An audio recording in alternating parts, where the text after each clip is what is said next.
Hello hello.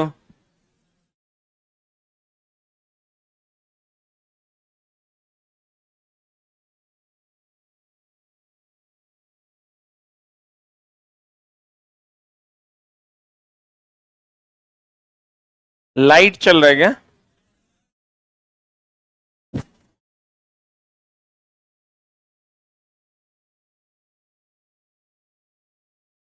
किधर चला मैं।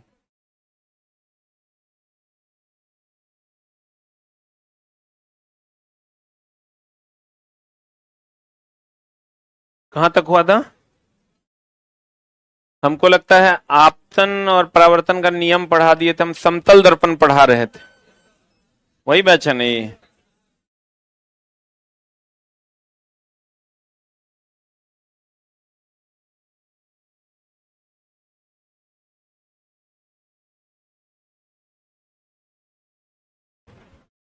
ऊपर वाला माइक का थोड़ा वो मिला देना तो स्टूडियो वाला।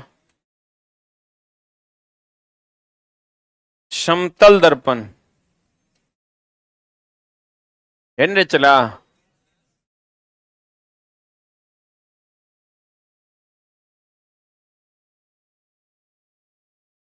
सबसे इंपॉर्टेंट दर्पण में से एक है ये।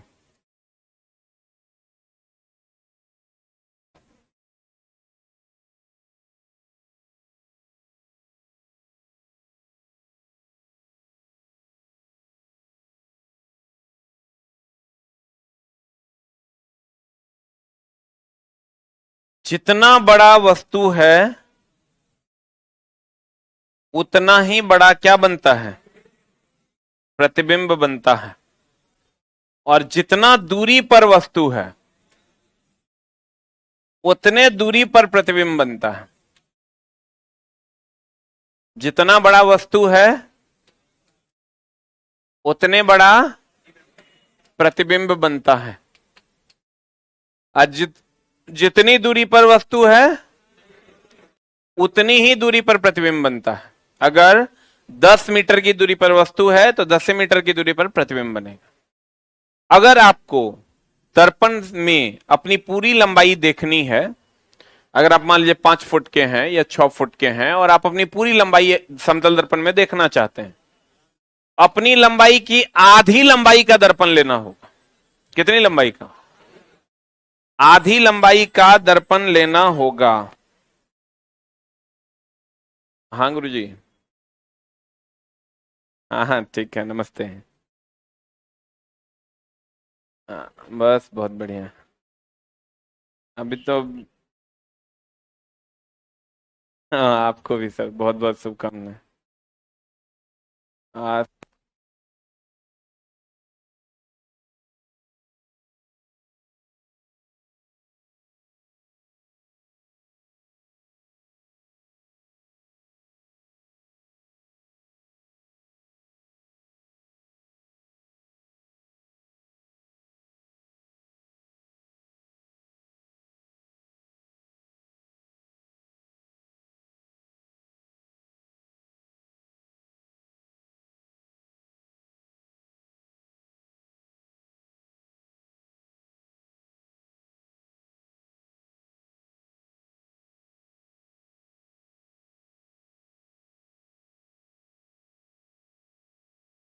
हेलो।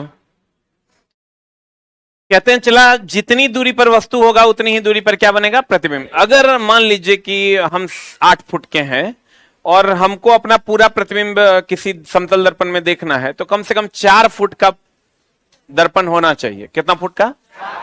मिनिमम 4 फुट का दर्पण होना चाहिए। कितना फुट का? 4 फुट का दर्पण होना चाहिए। और अगर हम कहते हैं कि समतल दर्पण में के पीछे जो कलई किया हुआ होता है वो भी सिल्वर नाइट्रेट का होता है। किसका होता है? और आपके जानकारी के लिए हम बता दें, किसी भी समतल रेखा का, सरल रेखा, सीधी रेखा का जो केंद्र होता है वो अनंत पर होता है। कहां होता है? सीधी रेखा का केंद्र कहां पर होता है? कहां पर होता है? अनंत पर होता है। किसी भी समतल रेखा का केंद्र बिंदु कहां होता है? कहां होता है? अनंत पर होता है। अब मामला यह है कि मान लीजिए कि ये कोई समतल दर्पण है, मान लीजिए कि ये कोई समतल दर्पण है। है ना। अगर इस पर ये आपतित किरण आ रही है, आपतित किरण को तो आप नहीं मोड़ सकते हैं, लेकिन अगर आप समतल दर्पण को थीटा कोण से मोड़िएगा ना, तो परावर्तित किरण 2 थीटा से मुड़ जाएगी। अगर किसी समतल दर्पण पर यह आपतित किरण है और आपतित किरण को अस्थिर रखते हुए अगर समतल दर्पण को थीटा कोण से मोड़ते हैं तो परावर्तित किरण 2 थीटा कोण से मुड़ जाएगी। आपतित किरण को अस्थिर रखते हुए अगर समतल दर्पण को थीटा कोण से मोड़ते हैं तो परावर्तित किरण कितना कोण से मुड़ जाएगी, कितना कोण से मुड़ेगी, 2 थीटा कोण से मुड़ जाएगी।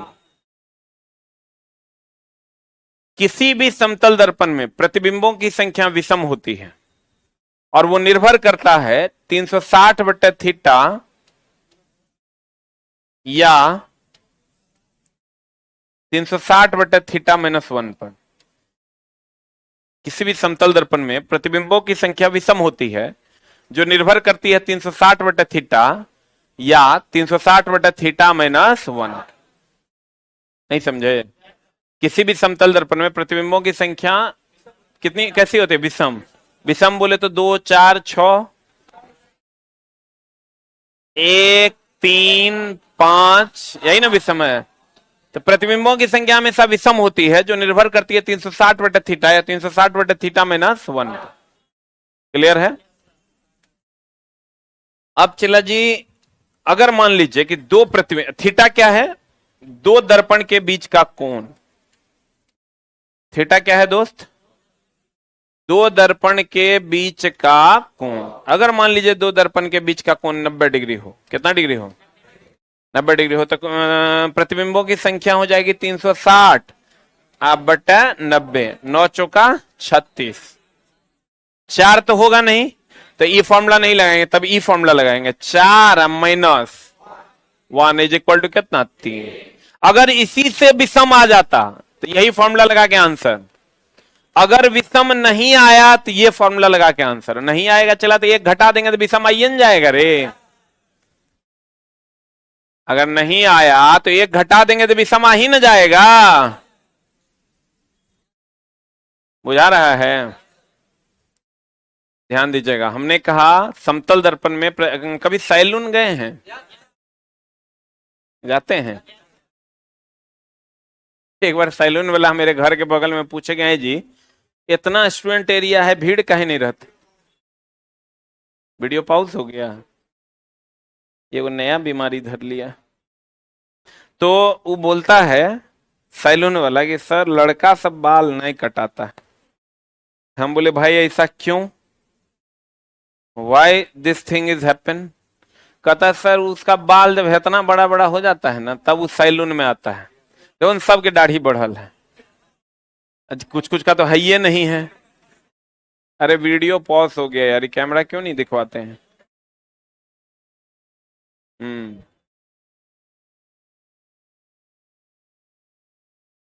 हमको लगता है तुम लोग 6 महीना पे एक बार जाता होगा, जल्दी ले जाता है।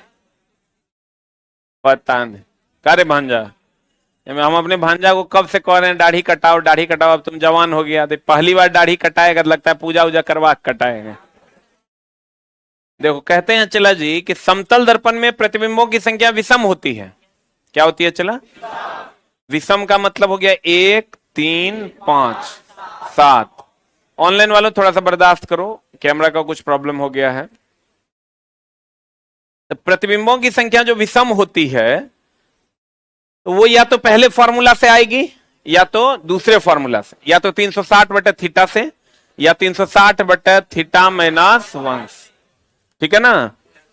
तो कहते हैं, क्या कहते हैं कि अगर ये 90 डिग्री है तो 90 डिग्री है तो 360 बटे 90 कर दोगे तो 9 चौका 36। 4 में से 1 गया कितना, 3।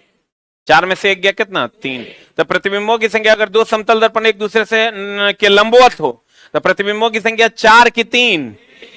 क्लियर है ना? अब इसमें तुम्हारे मन में बहुत सारे सवाल उठ रहे होंगे, ऐसा होगा तो क्या होगा, वैसा होगा तो क्या होगा। मान लीजिए भागा दिए, आप पॉइंट में आ गया 2.7, तब की करेंगे गुरुजी? ऐसा तुम्हारे मन में चल रहा होगा, तो अगला डिजिट ले लेना है 3। हो गया रे, अगला डिजिट ले लेना है क्या 3। अब तुम्हारे मन में ये चल रहा होगा कि सर अगर मान लीजिए 2.4 आ गया तब, 2 नहीं 1, 2 नहीं लेना है, कितना लेना है 1। पिछला विषम ले लेना है, अगला विषम तब लेंगे जब वो सट के आएगा। 2.5 से आगे होगा तो 3, और 2.5 से पीछे आएगा तो 1। बुझा रहा है? ऐसा कोई सीन वैसे आएगा नहीं। अगर मान लो कि दो समतल दर्पण एक दूसरे से के समानांतर हों, अगर दो समतल दर्पण एक दूसरे के क्या हो, समानांतर हो, तो इनके बीच का कोण कितना? दो समानांतर रेखाओं के बीच का कोण 0 डिग्री। दो समानांतर रेखाओं के बीच का कोण कितना डिग्री? कितना डिग्री? 0 डिग्री। तो ये हो जाएगा 300। जब तक कोई रेखा किसी को काटेगा नहीं तब तक कोण नहीं बनाएगा। तो ये हो जाएगा 360 बट्टे 0 इज इक्वल टू कितना? प्रतिबिंबों की संख्या कितनी हो जाएगा? अनंत। Anything by 0 is equal to infinite. तो प्रतिबिंबों की संख्या कितनी हो जाएगी? चला अनंत। कितनी हो जाएगी? अनंत हो जाएगी। जिसमें आपको क्वेश्चन पूछता है कि अनंत प्रतिबिंब जब बनेंगे, कभी कभी आप देखिएगा सैलून वगैरह में जाएंगे, बहुत सारा प्रतिबिंब आपको दिखाई देगा खुद का, उसमें अनंत प्रतिबिंब अगर दिखाई देगा, दो समतल दर्पण को समानांतर रखिएगा, तो पहला प्रतिबिंब सबसे अधिक स्पष्ट नहीं होता, दूसरा सबसे अधिक स्पष्ट होता है। लेकिन लड़का क्वेश्चन पूछता है कि अनंत प्रतिबिंब दिख रहा है, बताओ सबसे आगे वाला सबसे स्पष्ट होगा कि आगे वाला के जस्ट बाद वाला सबसे अधिक स्पष्ट होगा? तो कहेंगे आगे वाला के जस्ट बाद वाला सबसे अधिक स्पष्ट होगा। क्लियर है? हाँ जी। 3.4 आएगा तो पीछे वाला 3 ले लेंगे। अरे भाई 1 ले, हाँ रोन तो खुद बुद्धि हम मिटा देते हैं, हम जानते थे खुजली होगा यहां। जैसे चला नजदीकी विषम ले लेना है, चाहे आगे जाके हो या पीछे जाके हो। क्लियर है ना? क्या ले लेना है? नजदीकी विषम ले लेना। अब कुछ लोग चूस चाट करेंगे, मान लीजिए 2.5 रहेगा तब 1 लेना है। कितना लेना है? 1 लेना है। बाप रे बाप। अचला 1 लाइन के बाद ही समझोगे, ऐसा कोई ऑप्शन ही तुमको नहीं देगा। मान लीजिए 2.5 निनकी 1 रहे तब, अरे पगला, ऐसा कोई ऑप्शन आपको देगा नहीं। ऐसा ऑप्शन देगा 90 डिग्री प्रिंसिपल एंगल देगा, जो आसानी से कट जाए और आसानी से आप आंसर मार सके। अब देखिए, कहते हैं फिर से समझने की चेष्टा कीजिएगा। समतल दर्पण में प्रतिबिंबों की संख्या कैसी होगी? विषम। कैसी होगी? समतल दर्पण में प्रतिबिंबों की संख्या विषम हो। ठीक है? विषम में उसका निष्कर्ष 360/थीटा या 360/थीटा -1 से। अगर दो समतल दर्पण एक दूसरे के समानांतर हैं तो उनके बीच बने प्रतिबिंबों की संख्या अनंत होगी, जिसमें दूसरा प्रतिबिंब सबसे अधिक स्पष्ट होगा। कैवा प्रतिबिंब? दूसरा प्रतिबिंब सबसे अधिक स्पष्ट होगा। अब आते हैं, चला इधर समतल दर्पण। कहते हैं समतल दर्पण में जो प्रतिबिंब बनेगा ये कैसा बनेगा? चला हम पहले भी बोले थे, काल्पनिक। काल्पनिक को ही हम लोग आभासी भी कहते हैं। काल्पनिक सीधा और वस्तु के बराबर बनेगा और पार्श्व उल्टा बनेगा। कैसा बनेगा? चला पार्श्व उल्टा। पार्श्व उल्टा समझते हो ना? ई हाथ उठाओगे तो लगेगा ई हाथ उठाए हैं, ई हाथ उठाओगे तो लगेगा ई हाथ उठाए। कभी ऐसा हुआ है तुम लोग के सदन पे? ऐसे मारोगे तो लगेगा इसे मार रहे हैं। बोलो ना रे। तो पार्श्व उल्टा बनता है। अपनी पूरी लंबाई देखनी है तो अपनी लंबाई के आधी लंबाई का दर्पण लेना होगा। बोलो ना रे।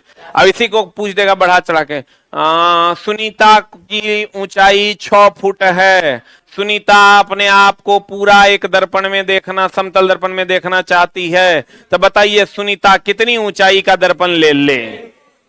अब तुम कहा आज सलाई सुनीता वाला क्वेश्चन तो बते हुए नहीं किए थे सर, मामला गड़बड़ा जाएगा। क्वेश्चन वही है।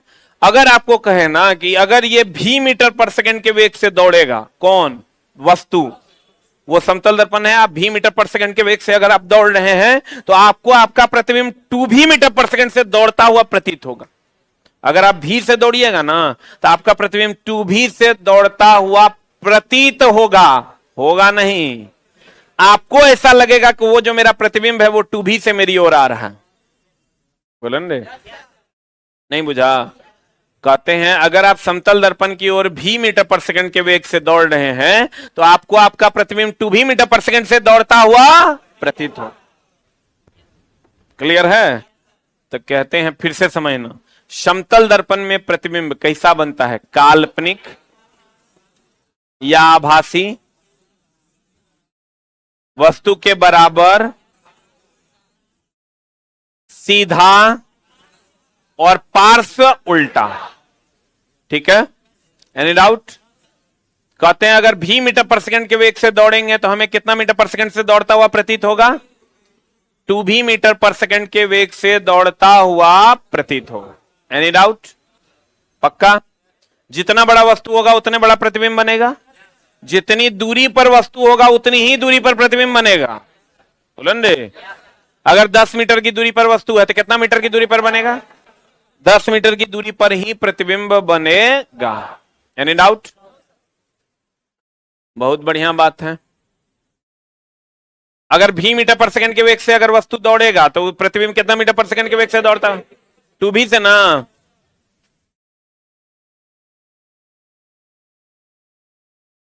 आगे माय समतल दर्पण में दर्पण से वस्तु की दूरी और प्रतिबिंब की दूरी समान कि असमान? दर्पण से, ये जो दर्पण है समतल दर्पण में, ये दर्पण है, दर्पण से वस्तु की दूरी और दर्पण से प्रतिबिंब की दूरी ये समान कि असमान? क्लियर है? किसी वस्तु की पूरी लंबाई देखने के लिए दर्पण की लंबाई वस्तु की लंबाई की आधा ना। कहते हैं अगर कोई व्यक्ति भी मीटर पर सेकंड के वेग से दर्पण की ओर दौड़ता है तो उसे अपना प्रतिबिंब कितना मीटर पर सेकंड? टू भी मीटर पर सेकंड के वेग से दौड़ता प्रतीत होगा।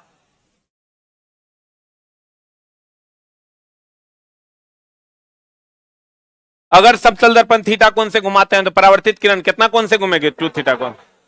अगर समतल दर्पण को थीटा कोण से घुमा दीजिएगा तो परावर्तित किरण कितना कोण से घूम जाएगी?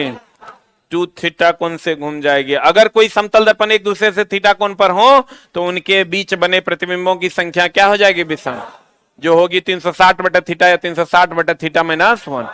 दो समतल दर्पण को समानांतर रखने पर अनंत प्रतिबिंब का निर्माण होता है जिसमें दूसरा प्रतिबिंब सबसे अधिक स्पष्ट होता है। हाँ,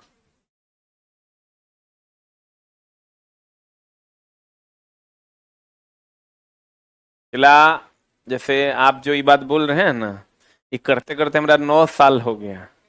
अब फिर फालतू वाला बात, अब फिर हम ऐसा बात बोल देंगे फिर कल आप शर्मिंदा हो जाइएगा। इनका कहना है कि 72 पर कहीं 4 आंसर देता है, कहीं 5 आंसर देता है। ये 72 वाला क्वेश्चन नहीं बनाना है, छोड़ देना तो होगा, ऐसे काट देना, बोलना सर बोले हैं नहीं बनाने। समझा? बैठो चोट्टा।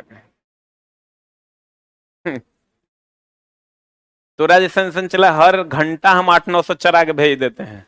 हमरा तो झूठ मेरे सामने तो बोलने ने है, ये कोई 1% का भी नहीं।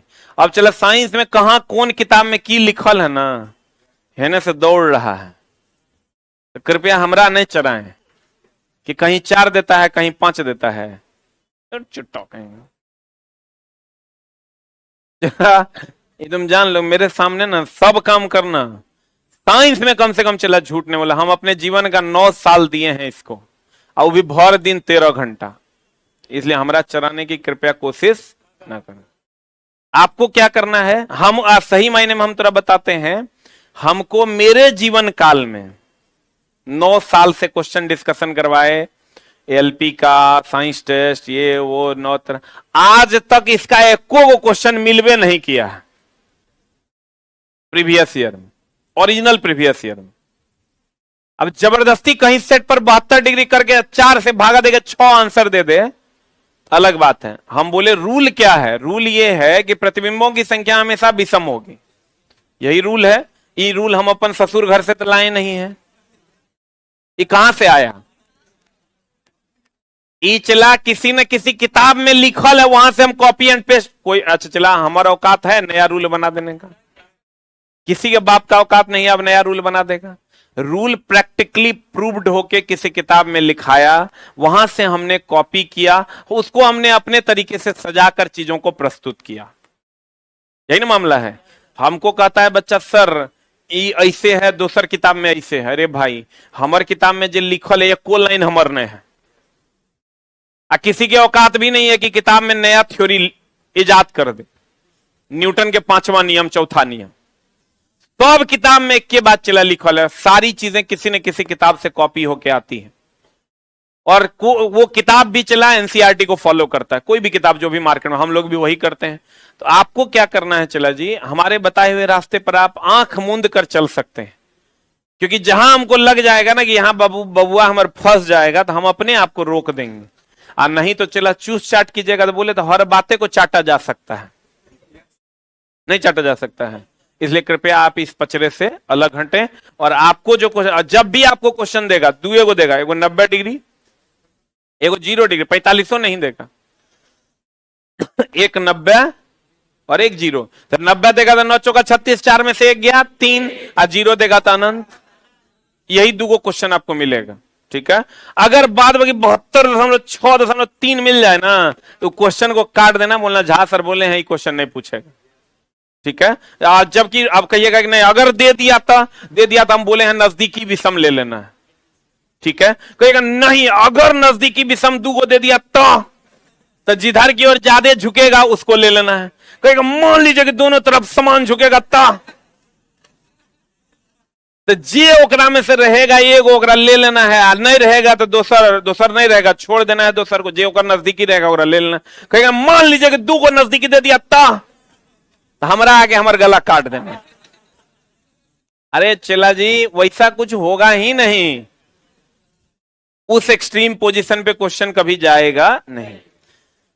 अब कहते हैं चला समतल दर्पण का उपयोग, इसको हम चला अलग से पढ़ेंगे। पेरिस्कोप का जो मामला है अलग से कहा, अब ये पढ़ेंगे, पीछे भी छोड़ दिए थे। पेरिस्कोप क्या है? एक समतल दर्पण का एक 2 गो उपयोग है चला, एक पेरिस्कोप और एक कैलिडोस्कोप। एक क्या है चला? पेरिस्कोप, और एक क्या है? कैलिडोस्कोप।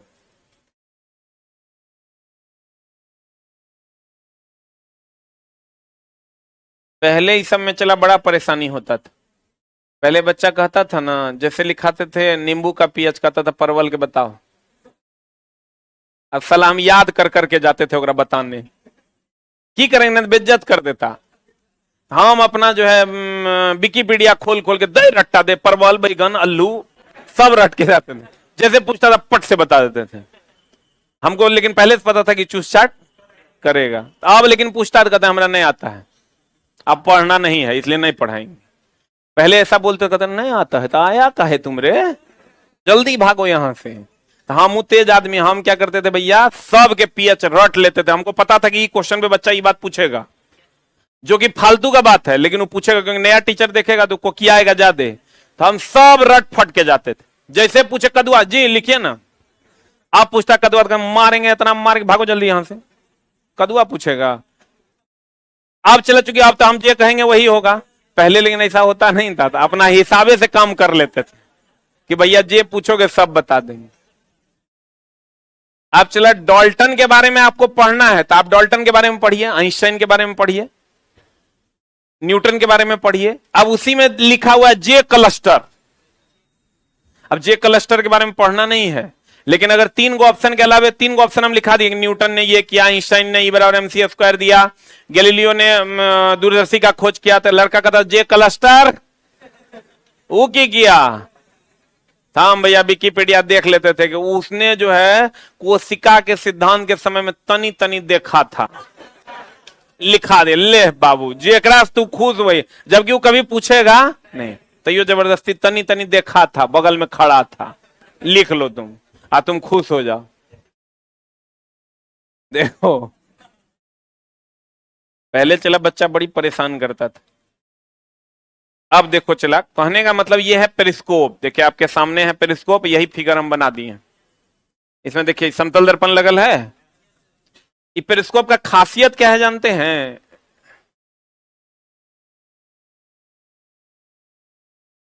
रुक जा ओ दिल दीवाने, एक और है एकरा में लेकिन घुस गया है।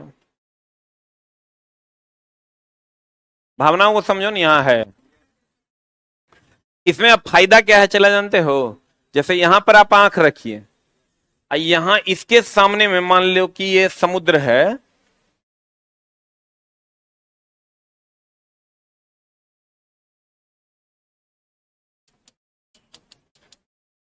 या बंकर है। बंकर समझते हैं जी?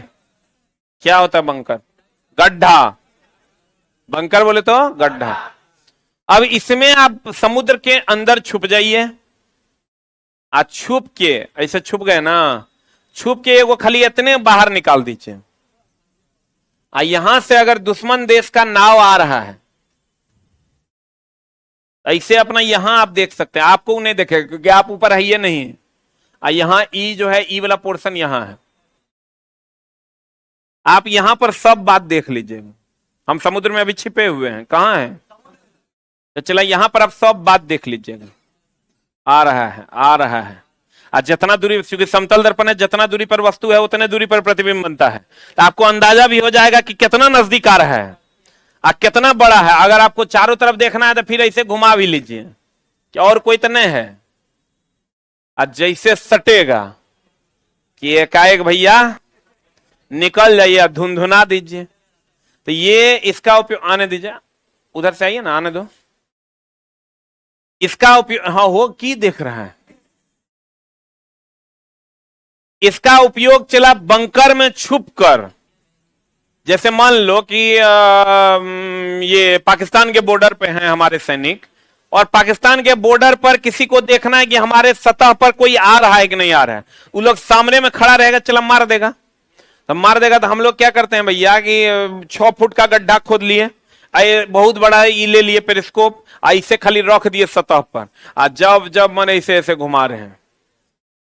अब मान लो कि कोई बॉर्डर से पार कर रहा है, तो पार कर रहा है तो हम अपने टीम को जो है इत्तला करेंगे कि भैया 20 आदमी जो है इतना वेग से, इतना दूर बॉर्डर से इतना दूरी पर आ रहा है फलाने तरफ, तो भैया उस तरफ से आके ओकरा मार देंगे। ओकरा पता चलेगा कि हमारा कोई नहीं देख रहा, कोई देखवे नहीं क्या, कहाँ है कोई।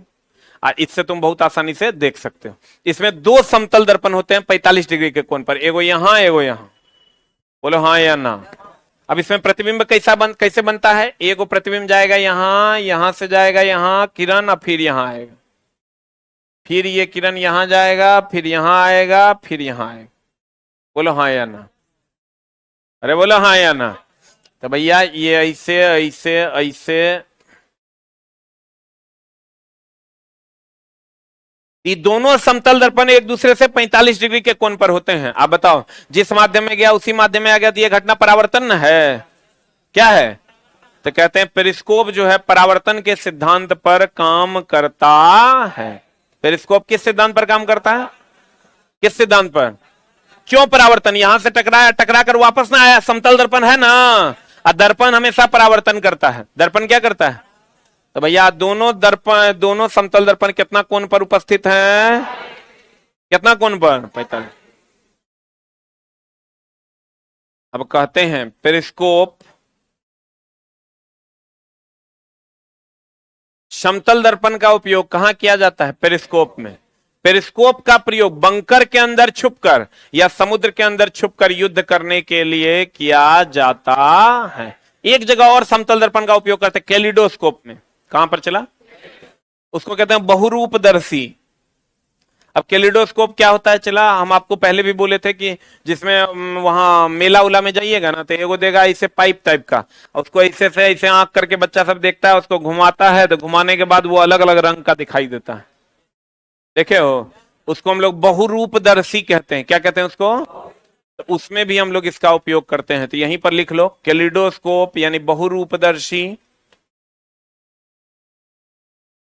बहुरूपदर्शी कैलिडोस्कोप में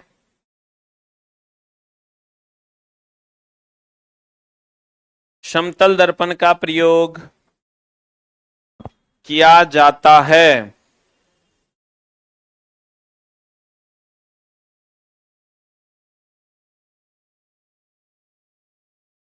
किसका उपयोग किया जाता है? समतल दर्पण का उपयोग किया जाता है।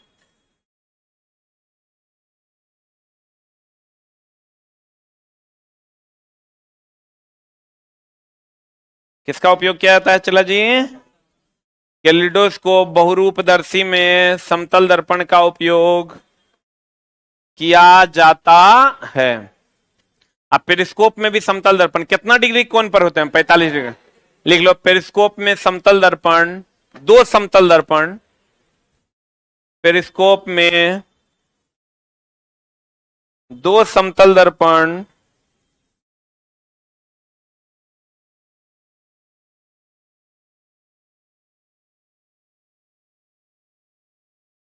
45 डिग्री के कोण पर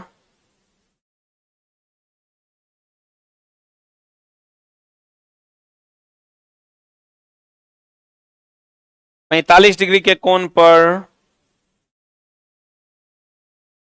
होता है।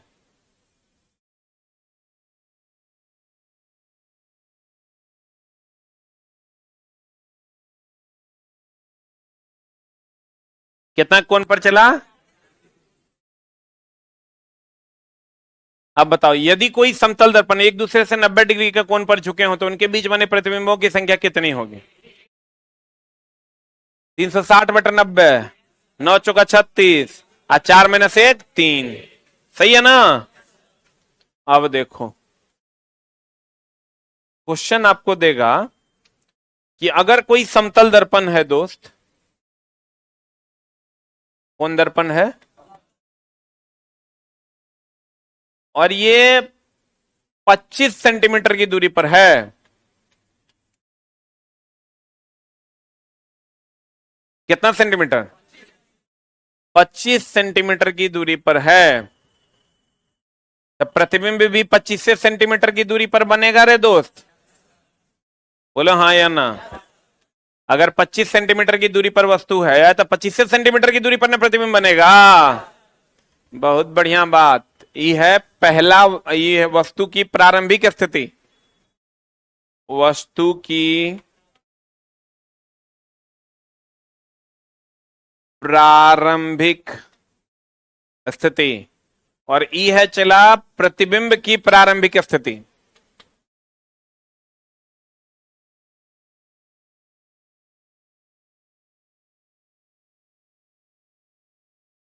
प्रतिबिंब की प्रारंभिक स्थिति, सही कि गलत? अब चला, ये मान लो 10 सेंटीमीटर खिसक जाता है। कितना खिसक जाता है? अगर ये 10 सेंटीमीटर इधर खिसक जाता है, इधर कितना बचा? और ई अगर 10 सेंटीमीटर खिसक जाता है, ये भी 15 बचेगा हो। बोलवे नहीं करेगा। ये अगर 10 सेंटीमीटर खिसक जाता है तो 15 बचेगा, तो ये भी ना 10 खिसकेगा, तब ना दोनों की स्थिति समान होगी। तो ये वस्तु की अंतिम स्थिति है। वस्तु की, हाँ वस्तु की, हाँ अंतिम स्थिति, वस्तु की अंतिम स्थिति, ई प्रतिबिंब की अंतिम स्थिति है।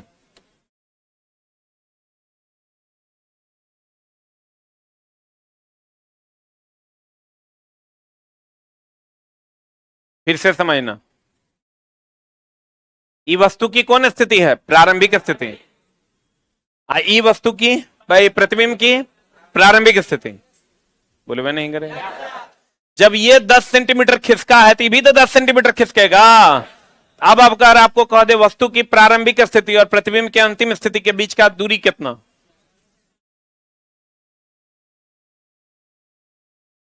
25 और 15 40।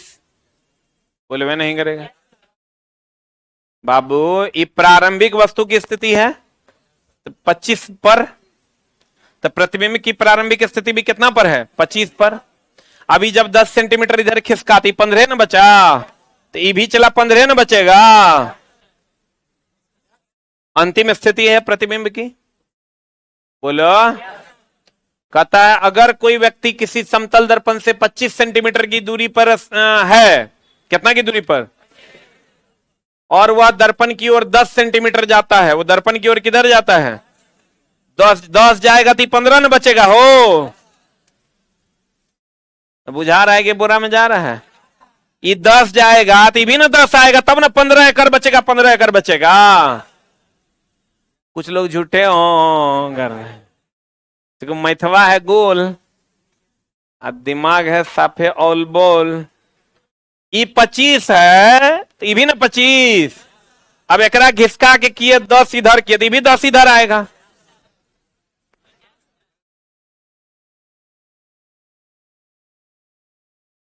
मध्य प्रदेश। बुझा रहा है? सब ठीक है ना? अगर कोई व्यक्ति किसी समतल दर्पण से 25 सेंटीमीटर की दूरी पर है और वह दर्पण की ओर 10 सेंटीमीटर जाता है, कितना सेंटीमीटर जाता है? तो प्रतिबिंब की प्रारंभिक स्थिति, प्रतिबिंब की प्रारंभिक स्थिति ये ना है,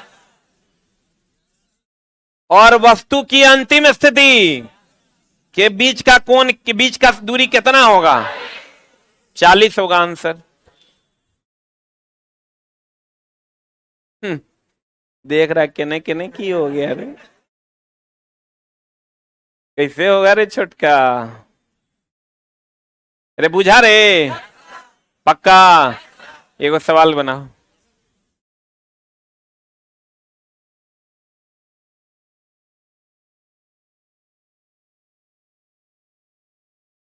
बनाओ सवाल।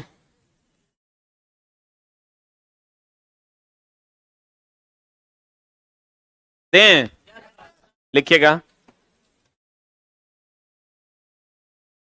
एक वस्तु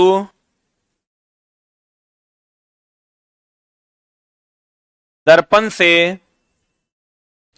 20 सेंटीमीटर की दूरी पर स्थित है। 20 सेंटीमीटर की दूरी पर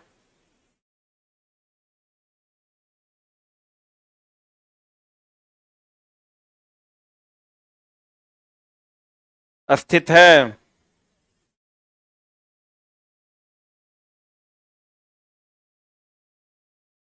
तीस सेंटीमीटर की दूरी पर स्थित है। कितना सेंटीमीटर? 20 सेंटीमीटर की दूरी पर स्थित है।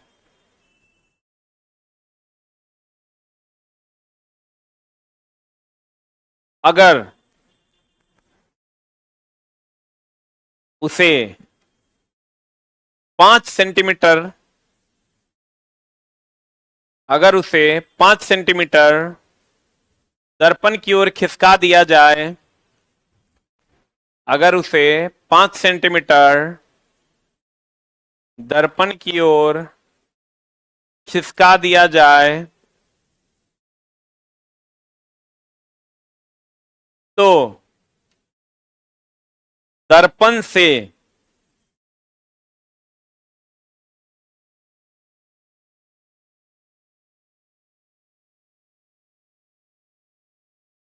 प्रतिबिंब के अंतिम स्थिति के बीच की दूरी क्या होगी?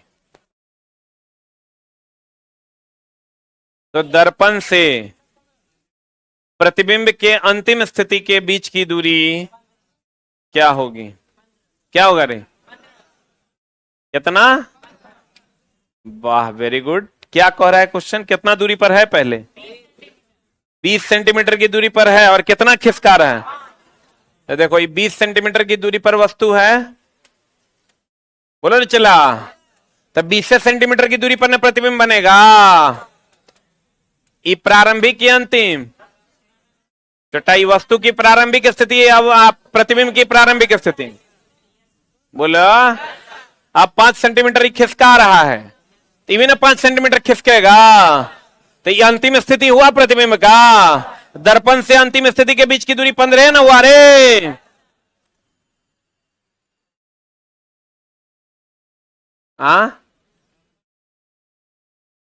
के है ये, के है हमारे छोटा चुर हैं जादव टोला में जादव कहना पड़ेगा कि अगल बगल में जो है सब जादवे है, समझ लो। कुछ चीजों को समझ लेना है। सब बात अब वही बात है, चला ब्याह बाबूजी करवा देंगे, बाकी चीज थोड़ा समझ लेना होगा। अजीब हाल है, ये चला गलत बात ना है, यही चूस चाट वाला सब है। अभी तू अवतल दर्पण मान के बना रहा था कि अरे यही सब के रक्त पी जाएंगे तो कहीं कुछ नहीं होगा। पढ़ा रहे समतल दर्पण तो छोटा समतले दर्पण ना होगा रे।